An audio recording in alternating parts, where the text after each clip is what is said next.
Went down. Hey, Ooh. That's And right, y'all. okay. Powered by Riverside.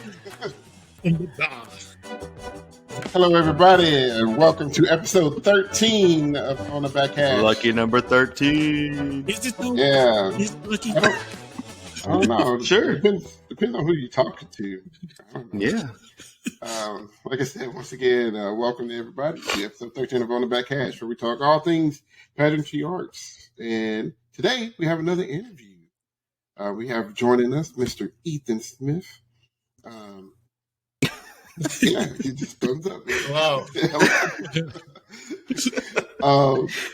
And along with him, we have our usual crew, William and Zach. Chris is recovering from a long week of contest preparation. Yes. His school Always have a good show. Yeah, his school hosted a marching band competition last night, and he is tired, which I understand. Rightfully And so. he has like 2 kids, so Yeah, and he has 2 kids. And, Yeah. and we're not even going to talk about his wife. All All right. love you. Yeah. So anyway, I'm gonna get in trouble for that. yeah. Like that. I didn't even say it. So Ethan, why don't you just tell us a brief little, some stuff about you, like, what are you doing and all that good stuff, and then I'll let Zach take over the interview portion of it because That's right. y'all two are like super tight. So, I mean, long story short, I've been around bands my entire life. My dad has been a band director forever. And then so I marched in high school. And then when I went to college, I played at WKU and the concert ensembles and BRMB. And then I also marched DCI from 2014 to 2016. And then now I'm in the business world. So it's really hard for me to stay involved in the marching arts besides like judging, because I can't really go to after school rehearsals because I don't get off till 5. So it makes it tough. But yeah, that's what I'm doing now. Cool, Nice. cool. All right, Zach. I'm handing the All keys right. over. Let's drive. Okay, so Ethan, Yes. you already answered part of this question. When did you march DCI, and where did you march DCI? So I marched from 2014 to 2016, and then I marched with the Blue Stars all 3 years. He was the mellophone section leader for this last Telephone year. section leader in 2016 , if we want to include that. That's right. Nah, man, That's boy. right. Hey, it's a Hang big your deal. hat on that. Yeah, It's man. a big boy. deal. Next question. So what was your first DCI experience? Oh gosh. Or like what made you want to be a part of that activity?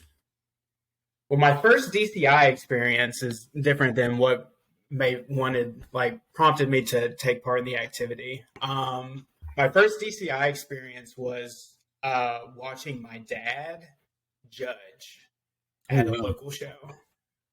He was, I remember vividly, I think it might have been at like GRC.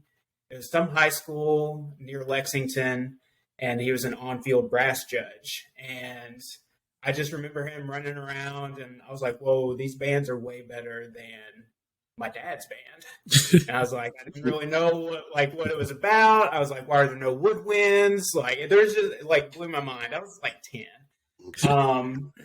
And so then what prompted me to march was I was in high school. I was a junior, and Lafayette, all of a sudden there was like this wave of people marching DCI. And it started with 2 people I was close with, Turner Hawkins and Taylor Rock. And they both marched Madison. And so I remember going to DCI finals and I watched them perform.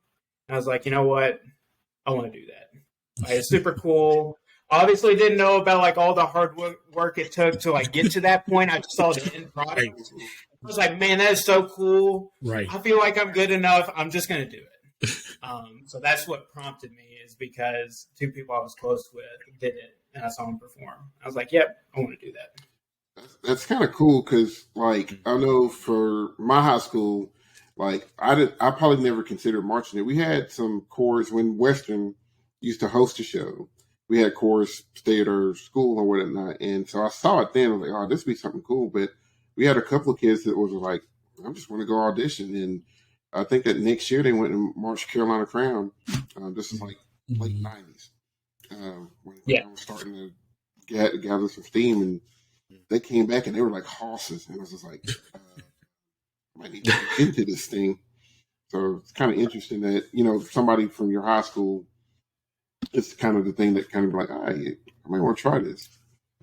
Yeah, because we were, a successful high school program, but really, through my first 3 years, I didn't know of anyone who had marched. Actually, I knew what it was. I would go to finals like with my family, but I never knew someone who actually marched. And so whenever those two started it, I mean, the next year I think there were 11 kids from Lafayette that marched in 2014. Like, it was a ton. And so those two really just kind of started the wave. It's just crazy how it happens like that. Were you in Blue Stars when Dean Johnson was in it? Dean Johnson. He would have been in the front ensemble. Who?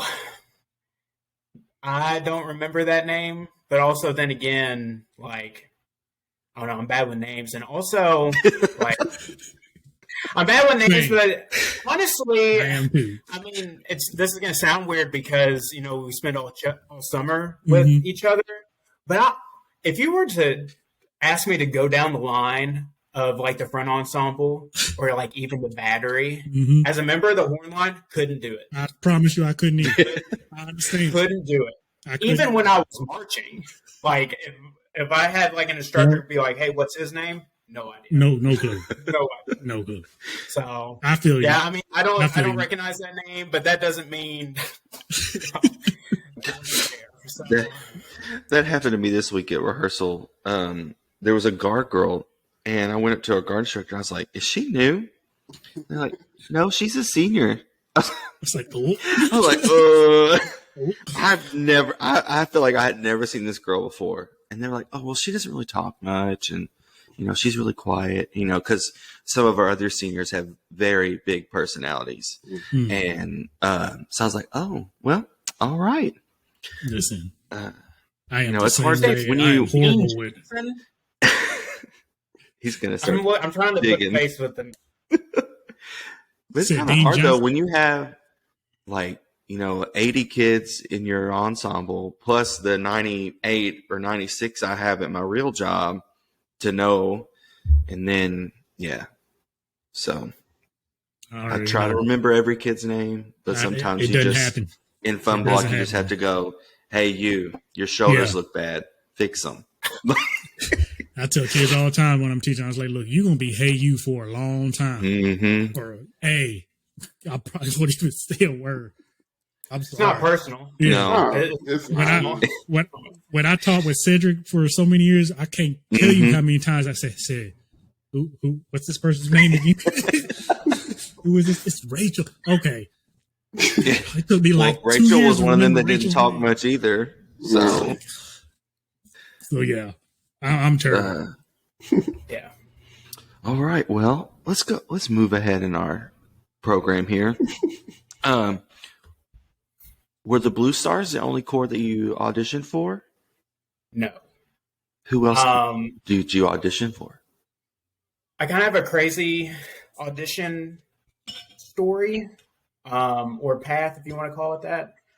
So whenever I first auditioned, I auditioned at Madison.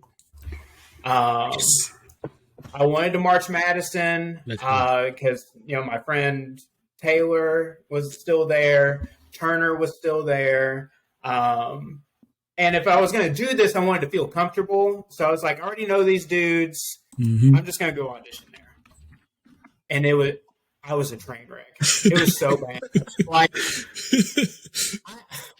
I'm not trying to toot my own horn. I'm not trying to be punny or anything like that. But I felt like I was a pretty good player. My problem was is I was about 70 pounds heavier than I am now. So in high school, I was like 240 and 5'9". I was a chubby high schooler at the time. And Madison's audition packet was very physically laboring. Like, even your music audition, you had to play it on the move. Like, they would make you play etudes and, lip slurs and all this while marching a box at like 160. It was crazy. And so I did the music audition and I got winded and I just couldn't finish. It was just really bad. So I got cut from Madison. I didn't blame him. Like, I was very self-aware. I was like, you know what? I get it. But anyway, so then I still wanted to march. And so what I essentially did was the etude that I prepared for Madison, I just took a recording of myself playing it and I sent it to a bunch of corps. Okay. I found like their brass caption heads email, like on their page, and I just sent that video of me playing to, I don't know, all of them, essentially. And then a few of them hit me back, like the cadets hit me back. They're like, hey, we really like your playing ability, but we want to see you on the move. And I was like, oh, crap. Here we go. Like, oh, okay. Because if you're going to go there, you're going to move. Like, do you really need to see that? Like, okay. And I was like, all right. So I sent the cadets visual caption head a video of me marching and playing. Didn't hear back after that. And then, like, the troopers were like, yeah, we're interested. And then, like, Spirit of Atlanta was still hot back then. And so I sent them, they responded. It's just, when you get to January, they're running out of spots. Right. And so, I don't know. I remember it vividly. I was sitting at, like, a Qdoba downtown Lexington with Taylor. And I just got this random email. And it was from the brass caption head of Blue Stars. I had emailed him, like, a month prior. Like my video. And he's like, hey, Ethan, we just had a spot open up and we want you to come to March camp. I was like, I'm there. I was like, Blue Stars. So I like started doing digging and turns out there was actually a couple Lafayette kids that were already marching there, had gotten contracted. So I was like, oh, okay. So I went there. They liked me, even though visually I was a mess at the time. And they liked me enough to, offer me a contract. And so that's how I got started with them. So. That's what's up. Perseverance, man. Yeah. Right? I wanted to march so bad at that point. Like, I kind of got mad. I got cut by Madison. And so I don't know. I took it personally. But that's a good lesson for these kids nowadays. Cause they whether it's jump corps or any activity or sport or whatever, the first time they get cut, they're just like, well, I just don't want to do it because I didn't get cut. And instead, you found a way, you worked around it, even at a young age, like, I want to do this. So you found a different way to go about doing it, and you found success in that route. So, yeah. And I don't know if this is like the right mindset, but I was embarrassed, that I didn't make it, because, I was an all-state player in high school. I was the band director's son. I was like super into marching band at the time. And so whenever I went to Madison, I got cut. I mean, it knocked me down a few pegs. Like, not only for like my perception of myself, but also what I thought other people were thinking of me at the time. And so I was like, I'm marching somewhere. And like, I'm not going to stop until everybody has told me no. And it just so happened to work out. Yeah, it can be a gut punch. I tell my kids all the time, like, I had a kid at a school I was at, really good hands, and his favorite corps is the Blue Devils. And I kept trying to tell him, I said, listen, you got to understand how some of these organizations work. There's because you are about to graduate, there's a high chance that you may not make it. But what I want you to do is, I said, I want you to still go, but I need you to have backups. Don't just shoot for the Blue Devils. If you got to go to BDB, if you're so hard on wanting to be in Blue Devils, go to the BDB, or look into any other corps like at the time, because when I was still in Kentucky, you know, you got Music City Drum Corps and all that. I said, look into Music City, look into any of these other groups, the Colts back then. I was just popping up a whole lot of names for him. I said, you got good high hopes and energy, but when you get shot down, or if you get shot down, I don't want you to turn into one of those that just give up, basically. You know what I mean? So that's really good inspiration. And I'm hoping people are listening to that and can share this with their students or anybody that is, you know, interested in wanting to march, because that's great motivation to say, hey, just because this happens, don't give up. Right. Like what I've learned throughout that process was every corps looks for something different. Yeah. And it's amazing how different each corps is. So like, you know, at the time, and I'm not trying, whenever I say this, I'm not trying to like categorize corps by like, oh, they're so much better than this corps or anything. Yeah. Like that. But like, you know, I sent out all those videos and like the cadets said I played really well and they're interested in my musical abilities. And then I had the troopers say that I didn't play well enough. See? And so it's just like, you never know what you're going to get. Right. You know, Madison didn't like my tone. Blue Stars did. And it's just, you know, I don't want to call it a crapshoot, but just because you get cut from somewhere doesn't mean you're not good enough. Right. Yep. It just means you're not really what that corps is looking for. You know, in like the terms of the Blue Devils, it's hard to get into the Blue Devils with no experience. That part. And that's what I could not stress to him, because he plays snare. And I was like, whew, and you're probably going for the hardest position in that whole corps, more than likely. So but yeah, that was the main thing was, man, I'm telling you, man, have some plan A, plan B, plan C's, plan D's.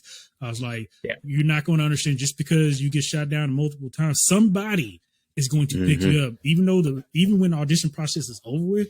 They're going to probably look for somebody still. Because when I marched Madison, they had a spot in color guard like mid-season. And I had shot one of my friends, John, to them. And I said, hey, John spins. I was like, let's talk to them, because I knew some of the staff that was there as well. I said, man, y'all need to go hit up John. And they contacted John. John came in mid-season, learned the book. He was backfield for some of the show, but by the end of the season, he was marching the whole show. I said, it's the mid-season. So you know, it's all about what you're willing to wait for, what you're willing to want to do, you know, and him getting that foot in the door. Other groups see, hey, you came in, you did this hard work, and you were on that kind of level. Okay. You look good in other people's eyes. So. Yeah.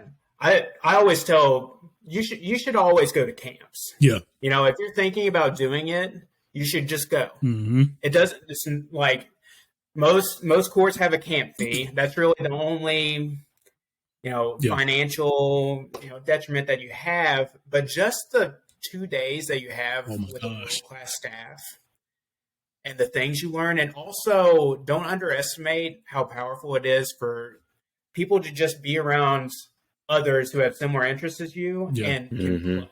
That part. Play.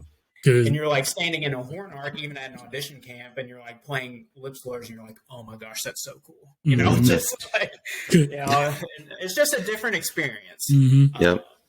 And corps talk to each other. So if you go to a camp and they like your work ethic, you even though you might not be what they're looking for right at that second, those corps talk to each other. I'm telling you. And one of the best things that we did, me and Cedric, when I was still teaching with him, our kid Ian went to Phantom Regiment camp. We took him there, was involved with that. I was like, dude, the amount of knowledge you learn just to going to something like that, or it was more, I think it was more like a clinic, but either way, you're talking to the Phantom Regiment staff people there and the kids that are already in the ensemble. You're drumming with those kids, learning their book.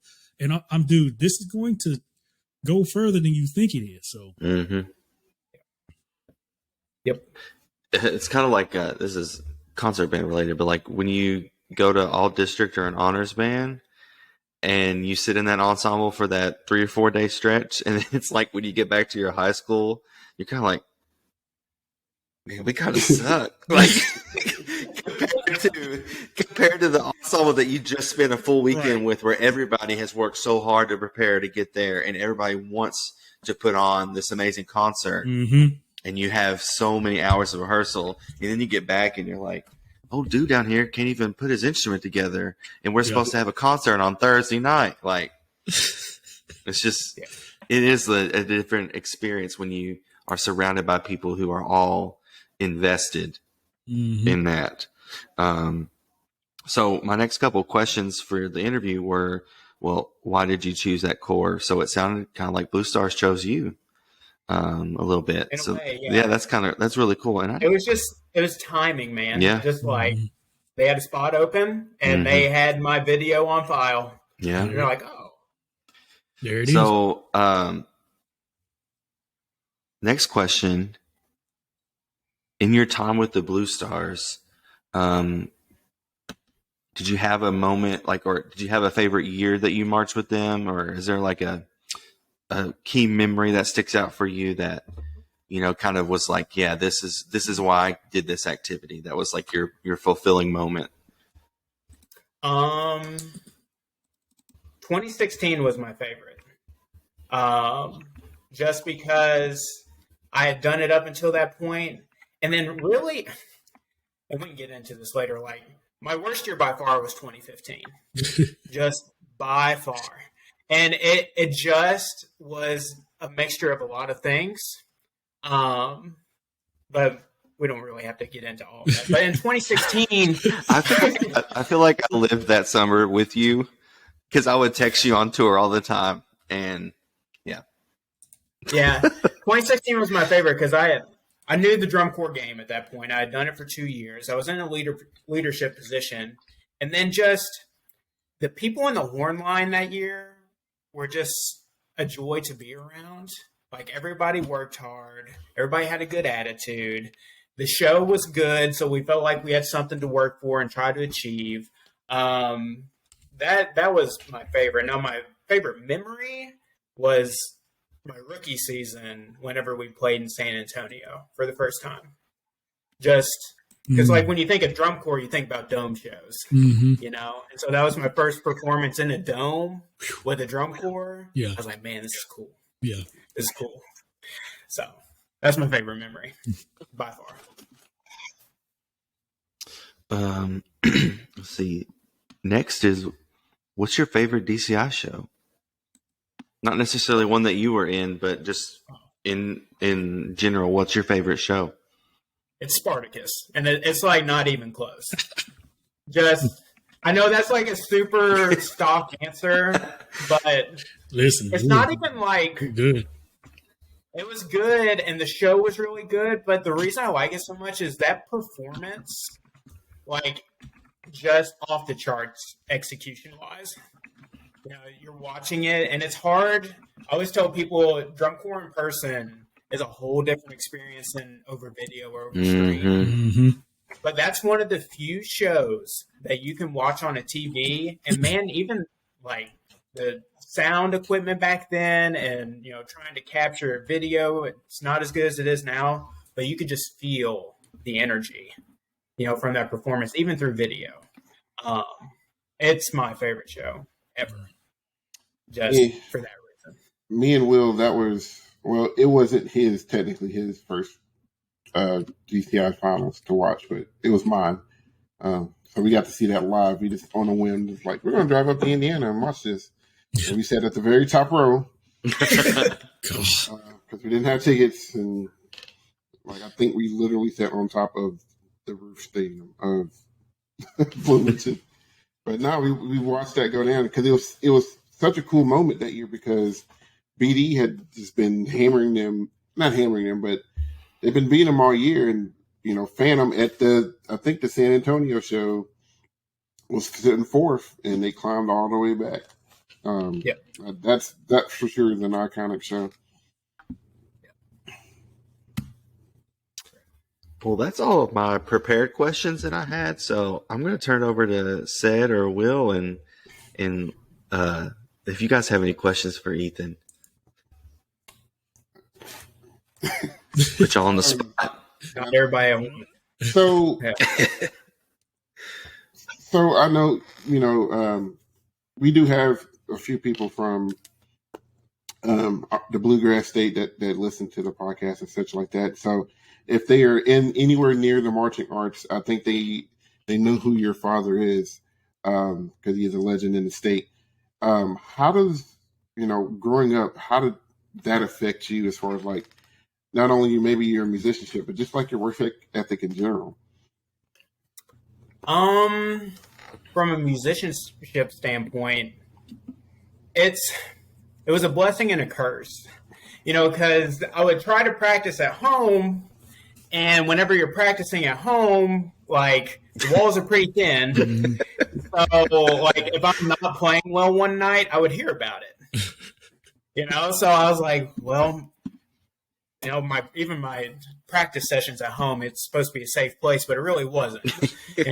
So I ended up getting, like, those silent brass mutes that you can get and you put in your. I got one of those because I was like, I can't do it, and he couldn't help himself either. He's a music educator. It's hard to not be critical when you've done it for so long. Yeah. Mm-hmm.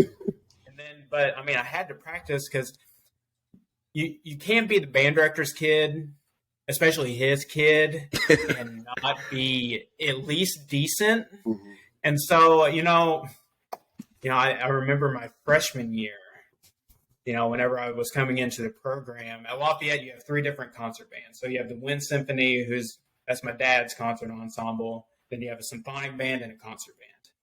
Well, I didn't make the top ensemble my freshman year. And that was, kind of a wake-up call because people started talking. You hear everything, within the program, like especially with him being the head director. So it kind of like got my butt in gear, motivated me because every time there's an all-district audition, I had to make it. Whenever there's all-state, if I didn't make it, people would talk. And whether that's fair or not, it is what it is. It just comes with the territory. But really the hardest thing about being a director's kid is like growing up when you're not, well, I'll take it back. You hear everything. Like in the stands, like if there are some parents who are a little, vindictive. Yeah, just like, if a show doesn't go well, you just hear things about your dad and you're like, oh man, it's kind of hard. And then when you get into the actual ensemble, if my dad gets on a kid, then that kid's friends make sure I hear about it. See, and they're like, why is your dad being a jerk? Like, why is he doing this? Like, I don't know. Why didn't don't miss a step up?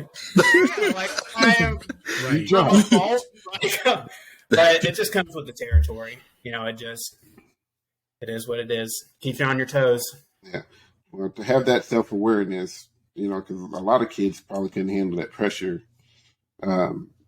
So to have that self-awareness to know, like, these things are going to happen. Here's how I need to handle it and not go off the rails. That's pretty good. Did you follow much of the DCI season this year? I did. Go ahead. Sorry. I was going to say, what were your thoughts? Let's just get real. What was your thought about the tie? Yeah. Yeah. Hashtag same. I'm happy for both groups. Oh, no. Come on. For both of them. I wish they would have had a tiebreaker. They could have found a millionth of a point somewhere. I just... 0.0000001. That's just personally, honestly, and if I was marching, I would want a tiebreaker. It's just like the competitiveness I have. I probably would have taken the group that had the higher GE score, which was it Blue Coats that had higher at GE? the time. I think at finals. I probably would have put Blue Coats second, and then had Boston third. But you're splitting hairs, obviously. But I would have preferred they split them up. Yeah. Who's your favorite corps of the year? Show-wise, Phantom. Phantom? Okay. Just from a show design standpoint, that show's just like, it's in your face, and as a drum corps fan, I wasn't able to watch it in person, but, I'm sitting there watching them on stream, and I was like, man, that show is full of energy. Listen, at finals, they wasn't playing. They wasn't playing around at finals. They had my favorite show design. And then Blue Coats is a close second for me. And that show grew on me because I watched it for the first time. I was like, oh my gosh. Yeah. There's a lot going on. Don't really know what's going on. And it just never really had any wow moments for me. But at the end, man, that show really meshed really well. Yeah. With Blue, and I think that's why I like Blue Coats, because that's kind of how I design my shows. It's just like, I want to take you from there to here. Now, how we get there, is up to you, kind of you as a viewer. But like, we'll get you there, and by the end of it, you'll kind of realize like, oh, this is what we were trying to do. But no, Phantom was they came out the gates pretty strong, and then that finals performance was. I think they peaked right at the right moment. Yeah. Like, I mean, we said it in that episode, like, just going off finals night alone, like, that was in the runs that each core had, them and Vanguard were easily the top 2 runs of the night. Yeah. I just remember watching, and I was like, I mean, they performed the heck out of that show. Like, I think if you would have given them another week, I don't know how much better it would have gotten. I mean, they peaked at the right time. Yeah. I don't know. Just energy, man. That's the name of the game. Yeah. Yeah. Wasn't a real dull moment in that show. Like, is this once they, that week hurt them, between them losing a week, Cavies lost a week, I think, Troopers lost a week. Yeah. Essentially. I mean, they kept going, but for those 3 cores to have, and they just happened to be right there in the rankings by each other too. Kind of scary to think what they would have done with for real full season at full strength. Yeah. And I think, like in Phantom's case, you never want any core to get sick, obviously. But if there was a time to do it, they did it at the right time.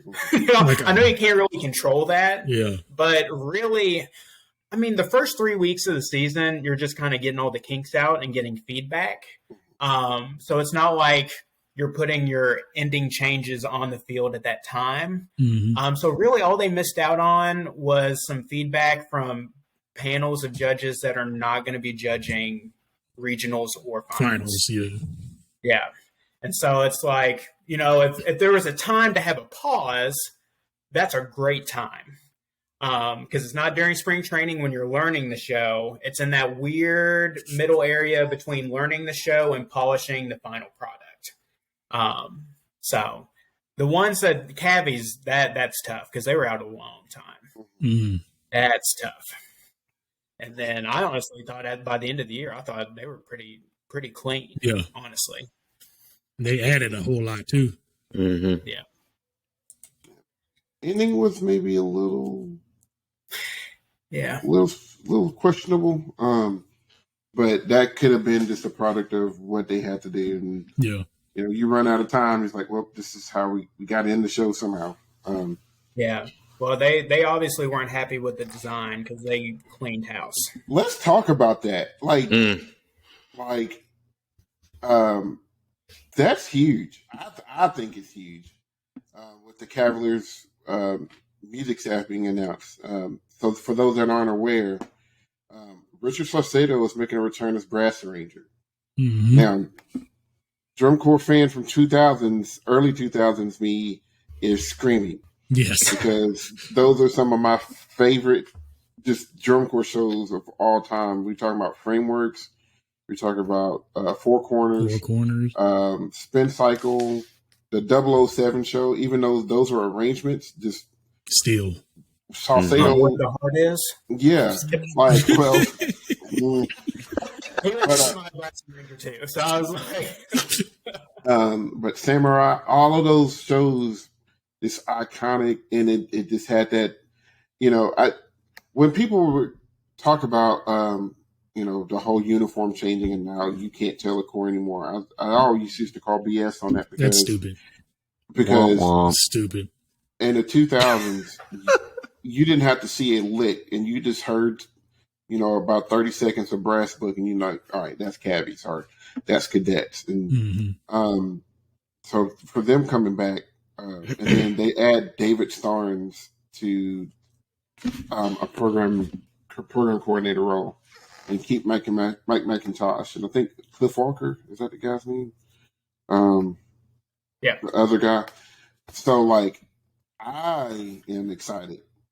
Like, I mean, what do you guys think? Like, I need them to come out with hot fire. Starnes is like the cream of the crop. Mm-hmm. As soon as I saw they were pairing Salcedo and Starnes together, I was like, oh, they're not messing around anymore. Yeah, that is rock star. Yes. Design team. And so I saw that and I was like, oh man, like look out for Cabbies here in a few years. Like Cabbies and they got mad. Yeah. Probably somebody, how the same thing happened with Madison. The alumni started to speak their mind and they started making changes. And, and I think we're starting to see that come to fruition. It's just the problem with, scouts is everybody else is starting to catch up. Are starting to do the same thing. So now they're going to have to, bump up some stuff, which I think they will. But somebody else announced theirs. I think SEV announced their whole team. A lot of familiar faces with them. I know a lot of people thought, man, if we can get Michael Gaines back for design for Cabbies, but I know he's sticking around with SEV. He's sticking around, yeah. Yeah, he's sticking around with SEV. Which their visual package, it's all right. It's okay. It's not that. Of course, with all of the new staging, the way that people stage things more for theatrical purposes and less than the drill. Instead of the drill creating the effect, it's more of the staging is creating the effect now. You don't see a lot of that really cool just kaleidoscope or really cool drill as much anymore. Might get you like a hot 10 seconds in the end or somewhere. Yeah. But yeah. Now, Cadets was doing Cadets things this year with it, for sure. Yeah. Their horn line, man. Oh, my gosh. Cadets. Mm-hmm. Sheesh. I appreciate that show so much. I like their show fine, but that horn line, my goodness, just nails. Yeah. Anyway, we'll get to it. We are all about tangents over here. So, but no, I agree. That's kind of one of the things that we've kind of talked about was this It was refreshing to see some of the course that were kind of sliding, like get their footing back under them and start to shine again. Like Cadets doing the things that they do well again. Cavaliers look like they're going to be on their way back, and you might see. We might not be talking about a top 5 anymore. We might be talking about a top 7 or a top 8. Just the way that groups are doing things. We're going to have to. We're going to have to spread it out. Well, it's crazy because, the top 10 all scored above 90, right? Mm-hmm. Yeah. And that's the thing. I mean, even when I was marching, no. I mean, that's unheard of. Yeah. I mean, there's some years where 7th place is getting an 88.5. Right. Mm-hmm. And it's just shows you the amount of talent that course have now. It's just crazy. Yeah, but the design is getting a lot better. So now it's people are starting to figure out the design game and how to do things. So it's okay in those individual captions. How hard can you make the show and still execute? And then not seem forced. Forced. Yep. Right. Yeah. Talking about difficulty for difficulty's sake, because you look at Blue Devils, and what a lot of people don't understand Blue Devils is their show's hard, but it's hard because of brain. Like, it might not seem as athletic as like Crown, but there's a lot of sophistication happening all across the board. Boston is this raw aggression. We're going to assault you with things as much as we can, and Carolina is going to figure out how many notes they can stick into one measure. Yeah. Yeah. Yeah, go ahead. Sorry. No, SCV's got their way of doing their things. We're going to be as virtuosic and artistic as possible, and it's so cool to see. All right, these are the top in blue coats. Lord have mercy. Like, all right, first of all, I'm still mad that they lined up a whole snare feature with narration. Like, who would even risk that? Who would risk that? Them. You're right. Because next season they're going to line up the whole show with a reading of whatever novel you want from your senior year high school English class. Oh my gosh. And the whole show is just going to be chapter 1.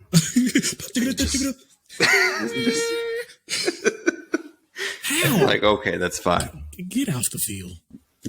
Blue coats. We're not doing this year. We're talking about things not being forced. That was like my one complaint about Boston this year. Just talking about the difficulty. Yeah, because just from I don't know anything about drums. Okay, I know you two are drum guys, but just from watching the show, it's like, oh, they're really trying to feature this drum line. Yeah, it was just really trying to.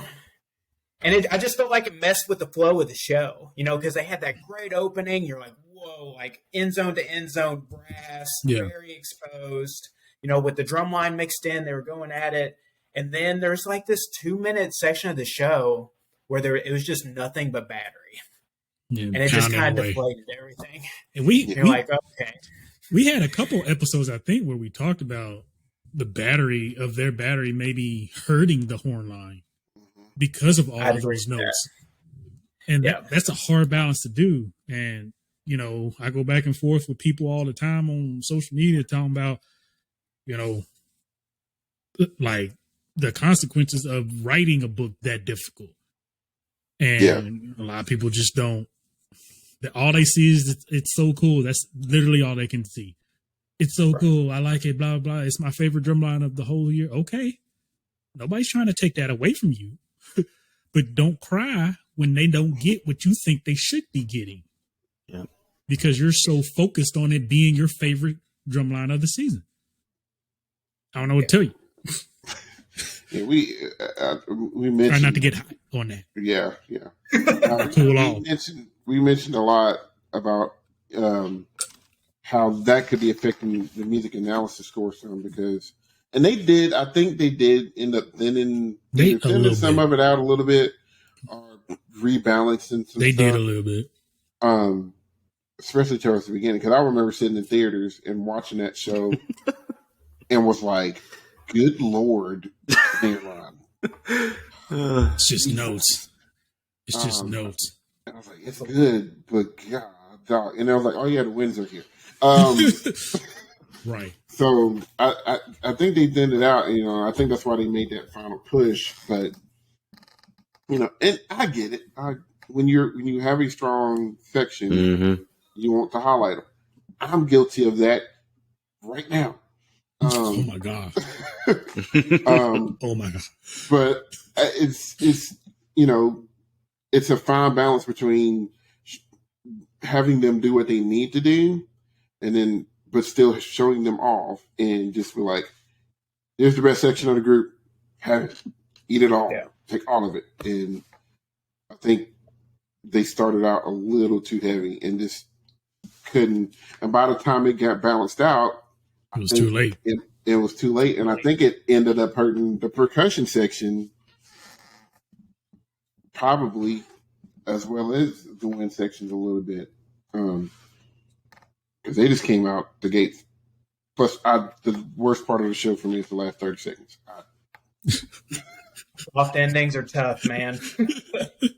They wanted a new ending so bad. I said, that's it. I was just like, you just got it. I'm still waiting. I knew it. Still they brought that ribbon out. I said, there it is.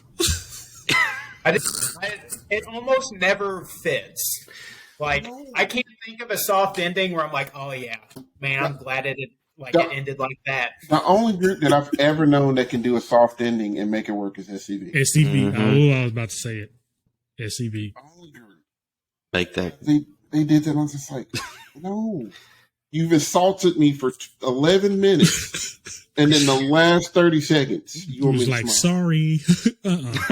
How you gonna apologize? That show is just so in your face. Shot me, then apologize. It's like, whoa, my gosh. Yeah, it's great. The horn line's great. Color guard's great. Motion's great. All of that. It just getting them all. They couldn't quite pull it together. I almost would have rather them ended in that company front and just been done with it. I agree. I don't know. I agree. I don't really war question for it. Also, disclaimer: any criticism I say, I fully acknowledge these groups are really freaking good. It's just we're picking hairs here. I mean, well, sure, and it's preference. It's personal. It is what it is. Yeah, it's definitely a preference. And if people haven't figured that out about us, like we love all the drum corps, like 1st through 31st. I mean, shout out to 33rd. For real. Like, we're good. Reading Buccaneers. I really.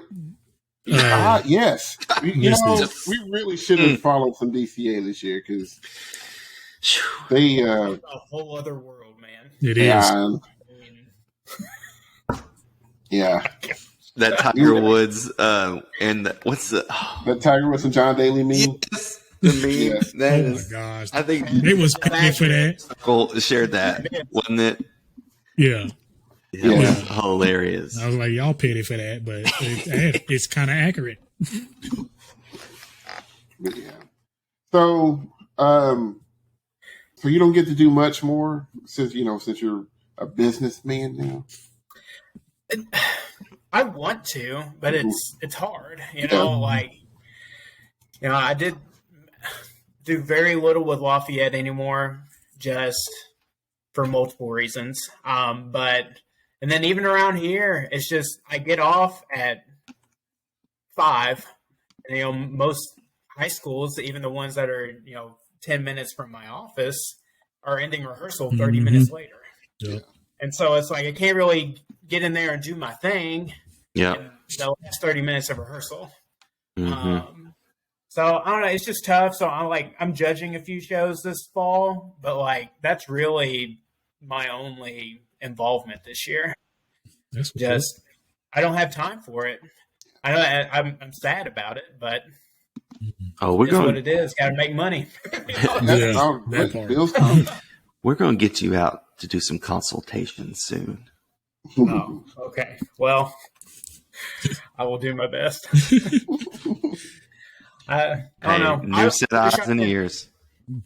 I wish I could hop on staff for a corps, but my schedule just does not allow for it. It's hard. It's hard, man. You have to be so available. Yeah. And I'm just not. So I don't know. It's depressing, but it's one of those. I had a guy ask me the other day because he was like, he was asking me what I do, and I told him I was a band director. He's like, do you ever get to play? Are you in a rock band or anything? I was like, man, I would love to. I said, but between the marching band schedule and then just regular teaching stuff, I can't dedicate myself to being a full time. Not really full time, but I can't dedicate myself to I only get one free night a week, and then I want to spend that learning 8 tunes, and it's just a lot. So I completely get you. The bills come first. Yeah. Yep. Yeah. Gotta hey man, if band could pay the bills, I would do it. And there's very few people that can do that. Yeah. Yeah, unless you're writing drill for 10 groups, it's just hard. I don't need 10. Just give me 2 or 1. Give me 1. I'll pick 1. Just try. But all right. Well, anybody else got any questions before we wrap it up? I just say, I'm a big on inspiration and just motivation, and I liked the share you gave about how Blue Stars chose you from the video submission. So I was just thinking, like, if you had any suggestions or motivation for anybody thinking about trying for drum corps, what should they expect, or what they should, I guess, prepare themselves for the audition package, so they don't feel so overwhelmed, I guess.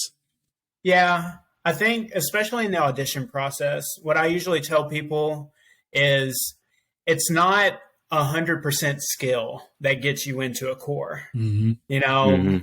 You would be surprised at how much they take into account just your demeanor, A, receiving instruction, and B, how you act around the volunteers. Yeah. So it's like, we had people come to Blue Stars camps, uber talented, could play, could march, but they were just not very pleasant people. Mm-hmm. And, it was enough to where the leadership noticed, the volunteers noticed, like the Subi booth people know. That's not a good recipe. So even if you have all the skill in the world, it doesn't mean you're getting in. Right. You can't be mean to the food truck mamas. Oh, no, you can't. I promise you. no, you if can't. there's anybody. And I mean, I just always tell people it never hurts to go. Yeah. And if you have the means to go, I know it costs a little bit of money. If you have the means to go, it's a great educational experience. Mm-hmm. And then, like, if you're worried you're not good enough, you will never know unless you go. You could be better than you think you are. Yeah. And then even when you get there, just do your best and work hard. Just even if you flub up in the audition, just work hard. And you would be surprised. So give you a call back probably, and then just like keep getting better. Yeah. And if you don't make your dream corps right away, that's okay. It's okay. Yeah. Every corps looks for something different. I know one guy who, he got cut from cadets, but then got contracted at Carolina. So you just never know what corps look for. They all look for a different thing, and you never know until you go.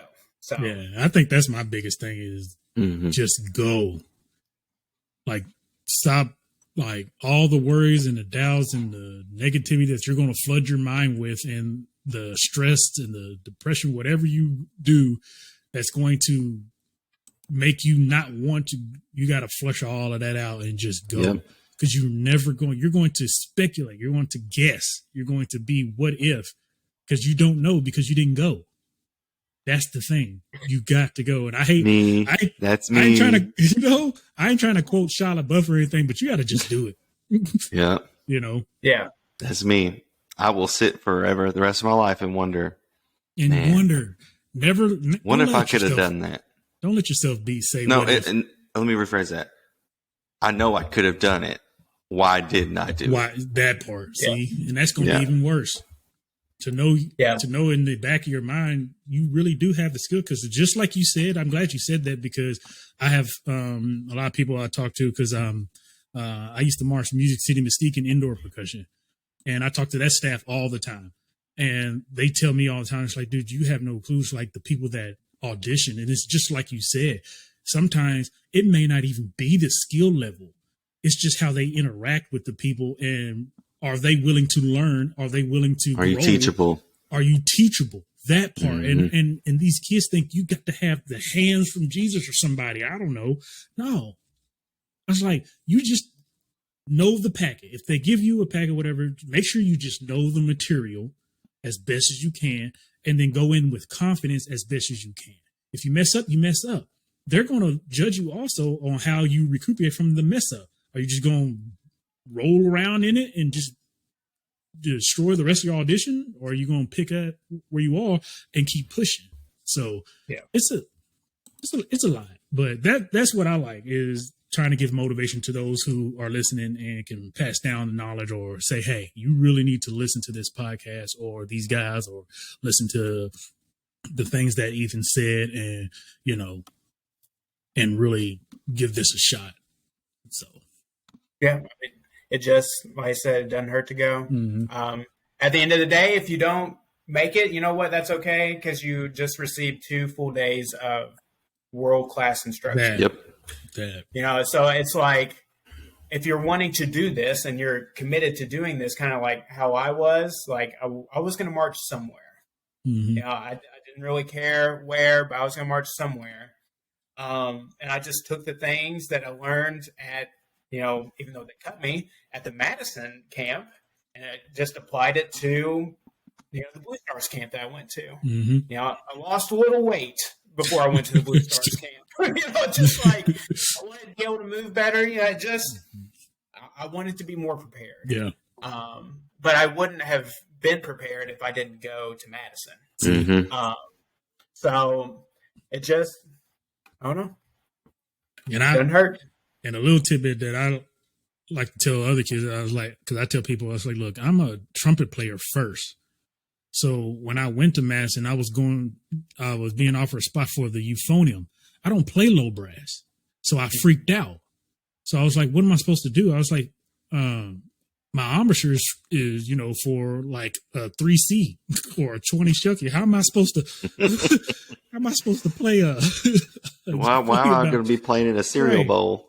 So So I went back to my high school at Hoptown. I was like, hey, can I borrow a mouthpiece? I don't care what it looks like. I'll clean it and practice with it. Did everything I could and stuff like that. So the moral is just,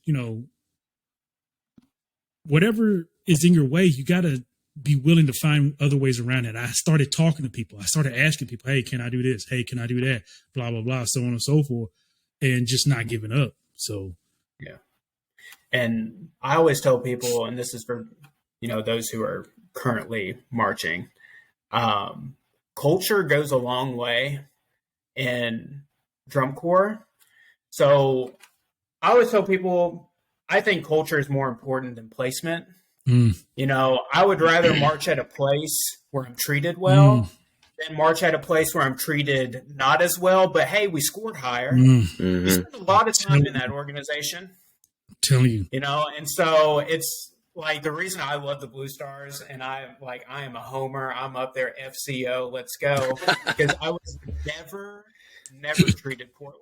See, ever, and I have some people that I know who marched other corps who I'm not going to name any names, but they're very competitive, and their summer sounded miserable. If you're going to invest all your time in that, you might as well enjoy yourself. Like, I get being competitive. You can be competitive at a corps that treats you well. Yeah. Yes. And I think especially in today's day and age, like, if you find a place that treats you well, you need to latch on. That is so much more important than placement. I'm telling you. Man, truth bombs. All day. That's what I do. I don't know if we can ever have another interview because this one's been so awesome. So many tidbits. I got all the tidbits.